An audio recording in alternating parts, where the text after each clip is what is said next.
थोडं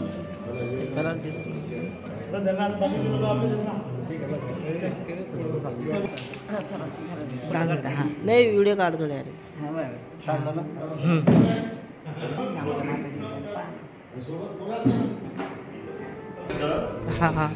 डॉक्टर बाबासाहेब आंबेडकर केलेलं आहे मी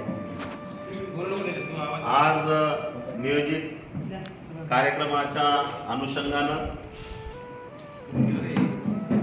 आपल्या सर्वांची अस्मिता असलेलं बुद्धगयेचं महाबोधी महाविहार हे पूर्णपणे बौद्धांच्या ताब्यात द्यावं अशा पद्धतीची एक मोठी मागणी देशभरामध्ये बंते विनाचार्य यांच्या माध्यमातून आता नव्यानं म्हणजे सुरू झालेली आहे। पण महाबोधी विहाराचा लढा श्रीलंकेचे अनागारिक धर्मपाल यांनी सुरू केला 1892 मध्ये। तेव्हापासून ही लढाई म्हणजे चाललेली आहे। सरकार बदललं, जेव्हा हा देश स्वतंत्र झाला तेव्हा महाबोधीचा जेव्हा विचार करण्यात आला तेव्हा परत एकदा बौद्धांवर अन्याय झाल्याचं या ठिकाणी स्पष्ट दिसलेलं आहे। कारण 1949चा त्या काळचा जो कायदा नेहरूंनी आणि राष्ट्रपती राजेंद्र प्रसाद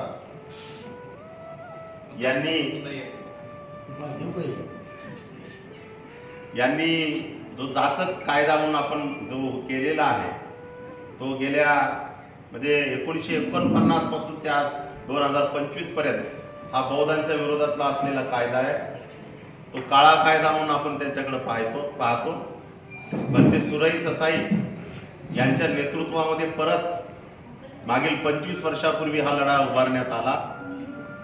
तो लढा सुद्धा काही अंशी यशस्वी झाला आणि आता त्यानंतर परत एकदा हा लढा या ठिकाणी उभारण्याचा म्हणजे या ठिकाणी बंते विनाचार्य यांच्या माध्यमातून ही लढाई सुरू झाली।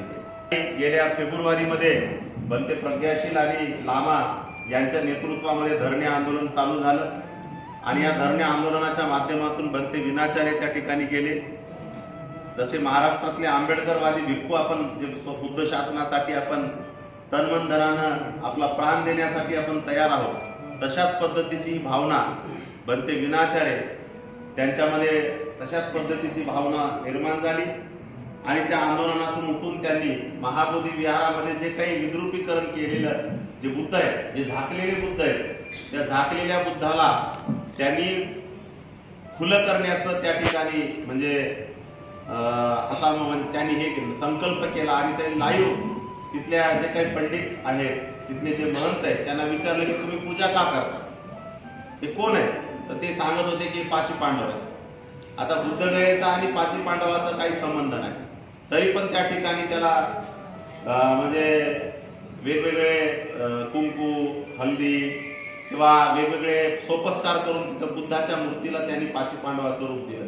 तेव्हा बंते विनाचार्य यांनी हे सगळं ओपन केलं आणि देशाला तो इतिहास लोकांच्या समोर आलेला आहे। महाबोधी महाविहार हे सम्राट अशोकाद्वारे बांधलं। सम्राट अशोक त्या ठिकाणी नतमस्तक झाला। ते महाबोधी विहार आणि वज्रासन आणि बोधी वृक्ष हा ती साक्ष देत आहे। तरी देखील हे हिंदूंचं आणि बौद्धांचं संमिश्रण असल्याचं सरकार आणि तिथले काही लोक सांगतात। हे अतिशय दुःखदायी गोष्ट आहे। आणि बंते विनाचार्य यांनी हे ओपन केल्यानंतर ते प्रकाश झोतामध्ये आले आणि प्रकाश झोतामध्ये आल्यानंतर एक नवीन भिक्खू जो अजून श्रामणेर आहे पण तो लढाई लढत आहे आपल्या हिश्श्याची। आपल्या हिश्श्याची मी लढाई सांगत आहे तुम्हा सर्वांना आणि म्हणून आपण सगळ्यांनी सुद्धा आपल्या हिश्श्याची लढाई लढणं गरजेचं आहे। बंते विनाचार्य हे लहान जरी बनते असतील तर ते कर्तृत्वाने या ठिकाणी मोठे होत आहेत। कुणाच्या आश्रयाने कुणाच्या आधाराने ते मोठे होत नाहीत। कारण आंदोलन हे सगळ्यात महत्वाचं आहे. जे काम करल ते मोठं होईल असं एक धोरण आहे. आणि बनते विनाचार्य या ठिकाणी या सगळ्या प्रकरणामध्ये तिथल्या बुद्धगया कमिटीने त्यांच्यावर मज्जाव केला, इथे बुद्ध विहारामध्ये यायचं नाही.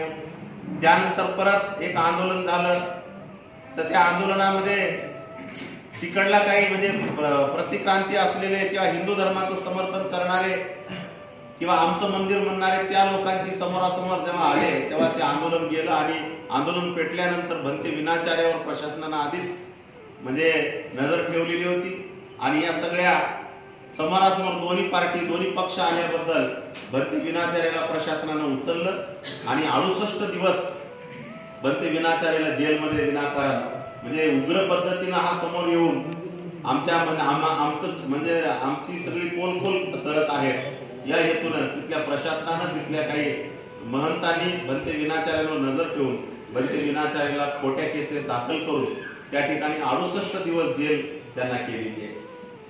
आणि तेव्हापासून विनाचार्य हे देशभरामध्ये प्रसिद्ध झाले आणि प्रसिद्ध झाल्यानंतर त्यांनी आता ज्या कामासाठी मला लढाई झाली, ज्या कामासाठी मला जेल झाली, आता तेच काम मला करायचंय असा त्यांचा संकल्प झाला. आणि ते संकल्प केल्यानंतर त्यांनी महाराष्ट्र आणि देशामध्ये देश आणि महाराष्ट्र पिंजून काढायचा आणि त्याचा पहिला टप्पा त्यांनी महाराष्ट्र या ठिकाणी संपूर्ण पिंजून काढलेला आहे. आणि वेगवेगळ्या भागामध्ये वेगवेगळ्या परिसरामध्ये त्यांना प्रचंड खूप प्रतिसाद मिळालेला आहे. तेव्हा या बनते विनाचार्य हे आपल्याला वाटतात की ते एकटे आहेत, परंतु असं नाही. बनते विनाचार्य सोबत देशातली सगळी मंडळी त्याच्या सोबत आहे आणि म्हणून भिक्खू संघाने सुद्धा त्यांच्या सोबत येणं म्हणजे त्यांना अपेक्षित आहे की अखिल भारतीय भिक्खू संघाच्या वतीने हे आंदोलन व्हावं.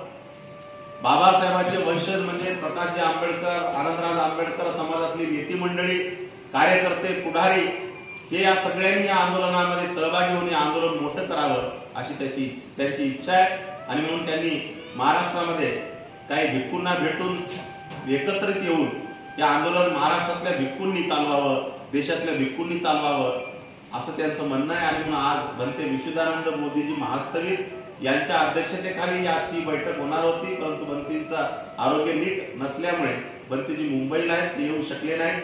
परंतु आमच्या सर्वांचे मार्गदर्शक पूज्य बदंत प्राचार्य डॉक्टर हेमधम्मोजी महास्थवीर हे सुद्धा या ठिकाणी उपस्थित आहेत.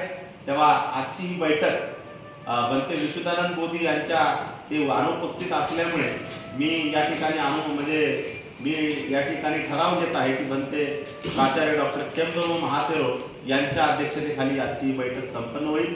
आपण सर्वांनी त्यांना साधुकार म्हणून अनुमोदन द्यावं. तेव्हा बैठकीला सुरुवात झालेली आहे, भिक्खू संघाचं स्वागत झालंय, भगवान बुद्धाची पूजाही झालेली आहे. म्हणून आता आपल्यासमोर मी विषय ठेवलेलाच आहे. तेव्हा ते बोल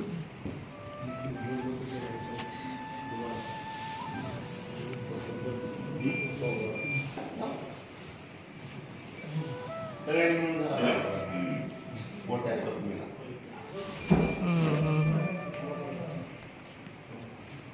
डॉक्टर बाबासाहेब आंबेडकरांचा जय, महाकरुणी तथागत भगवान बुद्ध की जय, भिक्खू संघाचा जय,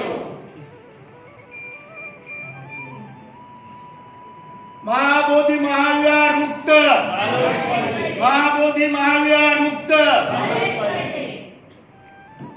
आज आपल्या परिसरातील सर्व भिक्खूंना या ठिकाणी विनंती करून आपण या ठिकाणी बोलावलेलं आहे. पूजनीय भिक्खू संघ या ठिकाणी उपस्थित आहेत. आमचे प्रज्ञाबोधीजी महास्थवीर, बनते नागसेनजी, बनते विनाचार्य, बनते संघप्रिय, बनते नागसेनजी, दुसरे नागसेनजी, भिक्खू संघ या ठिकाणी उपस्थित आहेत. तेव्हा बैठकीचा उद्देश मी आपल्या सर्वांना सांगितलेला आहे की महाबोधी महाविहार मुक्ती जन आंदोलन आपण छेडलेलं आहे. बनते विनाचार्य आणि बनते विनाचार्य या ठिकाणी उपस्थित आहेत आणि ते आपल्यासमोर विषय मांडणार आहेत की भिक्खू संघाने ही लढाई मोठी करावी, या लढाईमध्ये सर्वांनी सहभागी व्हावं, भिक्खू संघाच्या नेतृत्वामध्ये ही लढाई उभी राहावी असं त्यांचं म्हणणं आहे. आणि मग ते विनंती करण्यासाठी आपल्या सर्वांना या ठिकाणी आलेले आहेत. तेव्हा बनते विनाचार्य हे यूपीतले आहेत आणि ते युपीतून त्यांनी ते आंदोलन उभं केलेलं आहे. आज महाराष्ट्रभर देशामध्ये त्यांचं नाव आहे. आणि आता 12 फेब्रुवारी 2026 ही दिल्लीला चलो दिल्ली म्हणून आपल्याला आंदोलन करायचं आहे. 7 दिवसाचं असणार आहे. आणि म्हणून 7 दिवसाचं आंदोलन करताना महाराष्ट्रातून मोठ्या संख्येनं भिक्खू संघ आणि उपासक वर्ग त्या ठिकाणी उपस्थित झाला पाहिजे असं आव्हानही त्यांचं आहे. कारण भंते विनाचार्य विनाचार्यच नाही तर अजून कोणी भिक्खू जर असला असता किंवा अजून कोणी एखादा ग्रस्त बी जर असला असता, त्याने जर महाबोधी विहारासाठी जर आंदोलन छेडलं असेल तर त्याच्या पाठीमागे आपण जायलाच हवं असं आम्ही या ठिकाणी समजतो. पण ते विनाचार्य यांच्याबद्दल समाजामध्ये काही लोक जाणीवपूर्वक समज आणि गैरसमज पसरवताना दिसत आहेत. भंते विनाचार्य हे RSSशी निगडीत आहेत. भंते विनाचार्य हे फ्रॉड आहेत. अशा पद्धतीच्या वल्गना करून आंदोलनाला कुठेतरी खीळ घालण्याचं काम या ठिकाणी होत आहे. मला तो प्रश्न आपल्या सगळ्यांना करायचा आहे. बंधूंनो, जर भंते विनाचार्य हे नवीन असतील हे मान्य करू आपण, परंतु ते जर फ्रॉड असले असते, ते RSSचे असले असते तर ते 68 दिवस जेल भोगले असते का? हा सगळ्यात महत्वाचा प्रश्न आहे. आणि म्हणून मला सगळ्यांना एक प्रश्न करायचा आहे. भंते विनाचार्य आपल्या समोर उपस्थित आहेत. ते काल भीमराव आंबेडकर साहेबांना भेटले. प्रकाश आंबेडकर साहेबांशी त्यांचा लातूरला माझ्याकडे कार्यक्रम मोठा झाला. त्यांनी त्यासाठी समर्थन दिलेलं आहे आणि ते सुद्धा ते आंदोलनामध्ये येणार आहे. आणि म्हणून भिक्खू संघ या ठिकाणी मोठा संख्येनं, कारण एक भिक्षू जणू पाठशाला जसं म्हणलंय, आमचा एक भिक्खू एक तालुका एक जिल्हा सांभाळणारा भिक्खू आहे. आणि त्यांचा एक भिक्खू म्हणजे एक जिल्हा आणि एक गाव आहे. आणि म्हणून सगळ्या महाराष्ट्रातल्या भिक्खूंनी जर या आंदोलनात जर म्हणजे उत्स्फूर्तपणे जर सहभाग जर नोंदवला तर मला वाटतं महाराष्ट्रातली जनता त्या ठिकाणी मोठ्या प्रमाणात येऊ शकते. आणि म्हणून आपण सर्वांनी आपले जे काही भावना असतील किंवा आपले जे काही गैरसमज असतील ते बाजूला ठेवून आपण या आंदोलनामध्ये सहभागी झालं पाहिजे अशी मनोमन इच्छा आम्हा सर्वांना वाटते. आमच्या सर्व ज्येष्ठ भिक्खू संघ असेल, ऑल इंडिया भिक्खू संघ असेल, महासंघ असेल, कुठलाही असेल संघ, त्या सगळ्या संघांनी या आंदोलनामध्ये सहभागी व्हावं. कारण उद्याच्याला जर हे आंदोलन मोठं जर झालं आणि या आंदोलनामध्ये जर आपण कदाचित नसाल तर आपल्याला इतिहास कधीही माफ करणार नाही. लोक म्हणतील तेव्हा तुम्ही आंदोलन करताना कुठं होते. आणि याची आपण नैतिक जिम्मेदारी आपण घेतली पाहिजे मला असं वाटतं. आणि कुणाच्याही म्हणजे अफवांवर विश्वास न ठेवता, दिशाभूल न करता आपण सर्वांनी भंते विनाचार्य यांनी आता ही लढाई छेडलेली आहे. आणि म्हणून आपण सर्वांनी या लढाईला मोठं करणं गरजेचं आहे. निश्चित मला माहित नाही किंवा आपल्या सर्वांना माहित नाही आज कायदेशीर लढाई काय होत आहे. कायदेशीर आपल्या जजवर विश्वास राहिलेला नाही. कारण आपण सगळे विषय पाहता देशातले, तर ते सगळे विषय कोर्टामध्ये चुकीच्या दिशेनं त्याचं म्हणजे निर्णय देताना दिसत आहे. आणि न्यायाची अपेक्षा तरी कशी करायची आहे. आणि रस्त्यावरची लढाई हा सगळ्यात महत्वाचा एक भाग आमच्याकडे आहे. बरोबर आहे. जेव्हा न्यायपालिकेला सगळं माहीत असताना सुद्धा न्यायपालिका जर साथ देत नसेल, सरकार तर चुकीचंच आहे असं आम्ही मानतो. कारण हे सरकार बुद्धाला मानणारा असलं असतं तर हे विषय जास्त वाढवले नसते. आणि सरकारकडून ही अपेक्षाच नाही. आणि म्हणून करो या मरो, नाही तर जेल भरो, अशा पद्धतीची एक भावना या ठिकाणी ठेवून हे आंदोलन छेडण्यात आलेलं आहे. तेव्हा आपण सर्व या ठिकाणी पूजनीय भिक्खू संघ उपस्थित आहे. तेव्हा हे कार्यक्रमाचं प्रस्तावित मी ठेवलेलंच आहे. तत्पूर्वी भंते विनाचार्य या बाबतीमध्ये आपल्या सर्वांना ही भूमिका, आंदोलनाची दिशा आणि आंदोलन कसं असणार आहे आणि आपण सर्वांनी आलं पाहिजे याच्यासाठी ते आपल्याला नम्रपणे विनंती करण्यासाठी या ठिकाणी उपस्थित आहेत. आज भिक्खू आपले कमी आहेत, पण मला वाटतं आपण सर्वांनी जर जिम्मेदारी जर घेतली तर भविष्यामध्ये बाकीचा भिक्खू संघ सुद्धा याच्यामध्ये सामील होऊ शकते. आणि म्हणून आपण सर्वांनी याच्यामध्ये सहभागी व्हावं ही एवढीच माझी पण एक मनोमन आपल्याकडून अपेक्षा आहे. तेव्हा भंते विनाचार्य आपल्याला याबद्दल आपली भूमिका मांडतील.